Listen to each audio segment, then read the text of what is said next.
नमस्कार मित्रांनो, royal Marathi YouTube चॅनलवर आपल्या सर्वांचं स्वागत आहे.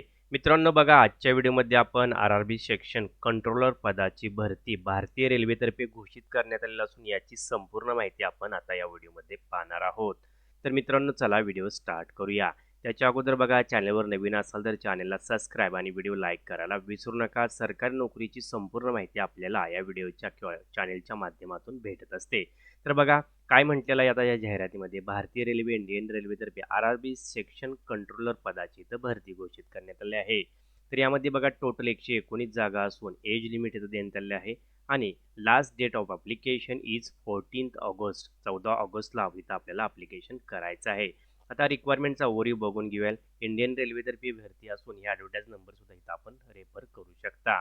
पोस्ट नेम बघा इथं सेक्शन कंट्रोलर इथं पोस्ट नेम आहे. Total vacancy 119. जॉब लोकेशन जर बघितलं तर ऑल इंडिया इथं जॉब लोकेशन असू शकतं आणि यासाठी आपल्याला ऑनलाईन पद्धतीने फक्त अर्ज करायचा आहे. सेक्शन कंट्रोलर 119 जागा देण्यात असून total section controller post open for online application across Indian railway, म्हणजे कोणत्या अशा एखाद्या सेक्शन किंवा कोणत्या एखाद्या विभागासाठी जागा नसून ऑल ओव्हर द इंडियासाठी जागा आहेत. तर यासाठी लागणारी इलिजिबिलिटी क्रायटेरिया, आता पात्रता काय बघा, एज्युकेशन म्हणजे शैक्षणिक पात्रता काय आहे. Candidate must hold a graduate degree, म्हणजे आपल्याकडे कोणत्याही शाखेचे BA BCom BSc BEd MBA वगैरे असेल तरी सुद्धा इथं आपण अर्ज करू शकणार आहात. रेकग्नाइज युनिव्हर्सिटीकडून आपल्याकडे बॅचलर डिग्री असणं आवश्यक आहे. वयोमर्यादा काय, 20 ते 33 वर्ष इथं जनरल कॅटेगरीसाठी वयोमर्यादा आहे. SC ST उमेदवारासाठी 5 वर्षे तर OBC नाही तर 3 वर्षाची सूट दिली जाणार आहे, याची सुद्धा आपण नोंद घ्यायचं आहे. आता मित्रांनो बघा, ॲप्लिकेशन फी काय, जनरल OBC आणि EWS म्हणजेच इकॉनॉमिकली विकर सेक्शनसाठी 500 रुपये इथं फी ठेवण्यात आलेली आहे.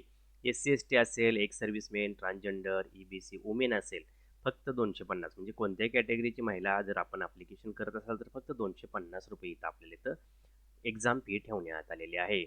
मोड ऑफ ॲप्लिकेशन हा फक्त ऑनलाईन पद्धतीने याची आपण नोंद घ्यायचं आहे. अधिक माहितीसाठी आपण इथं www.rrbapply.gov.in ला सुद्धा व्हिजिट करू शकता. आता महत्त्वाच्या तारखा काय आहेत, 14 जुलै इथं आपल्याला नोटिफिकेशन पब्लिशन झालेलं असून 15 जुलैला इथं ऑनलाईन ॲप्लिकेशन सुरुवात झाली आहे. 14 ऑगस्ट लास्ट डेट आहे. रात्री 11:59 पर्यंत अर्ज करायचा आहे. एक्झामची तारीख अजून आपल्याला आलेली नाही. Don't miss the deadline, online application close on 14 August. जर आपल्याला सांगण्यात आलं एक सर्वात महत्त्वाचं म्हणजे ॲप्लिकेशन हे 14 ऑगस्टला संपणार आहे. त्याच्या अगोदर लवकरात लवकर आपण घाई करून अर्ज भरायचा आहे. त्याच्या अगोदर आपण PDF व्यवस्थित वाचून घ्यायच्या. डिस्क्रिप्शन लिंक दिल्या. वेबसाईटला जायचं, www.rrbapply.gov.in ला व्हिजिट करा.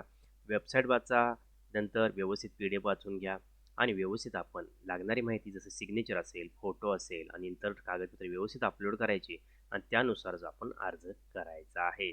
तर मित्रांनो, या भरती संदर्भात आणखी काही प्रश्न शंका असतील तर जरूर आम्हाला कमेंट करून कळवा. लवकरच या प्रवेश झालेल्या आपण जे एक्झाम असेल त्या एक्झामची आपण एक प्रश्नपत्रिका सुद्धा व्हिडिओच्या माध्यमातून सोडवणार आहोत. चॅनेलवर माहिती संपूर्ण पाहिल्याबद्दल आपल्या सर्वांचे हार्दिक आभार. जय हिंद, जय महाराष्ट्र.